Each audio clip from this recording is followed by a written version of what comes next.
Strength is not required to show your finger against the person who is shouting at you, but strength is required to keep quiet. మిమ్మల్ని చూసి తిట్టే వారి వైపు వేలెత్తి చూపడం కాదు, కానీ ఆ స్థితిలో కూడా మౌనంగా ఉండుటకు మీకు బలం అవసరమైనది. Strength is not required to slap another slap for a person who slapped you, but strength is required to show your other cheek to the person who slapped you.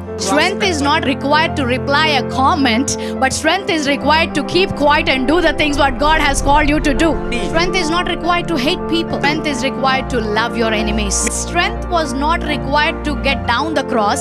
Strength was required to stay on the cross. చూడండి, సిలువను తప్పించుకున్నట్టుకు బలము అవసరమని కాదు, కానీ ఆ యొక్క సిలువను సహించుటకు బలము అవసరమైనది. Strength was not required for Jesus to punish those Roman soldiers, but strength was required to forgive those soldiers. ఆ రోమా సైనికులను శిక్షించుటకు బలము అవసరం లేదు, కానీ వారిని క్షమించుటకే బలము అవసరమై ఉన్నది.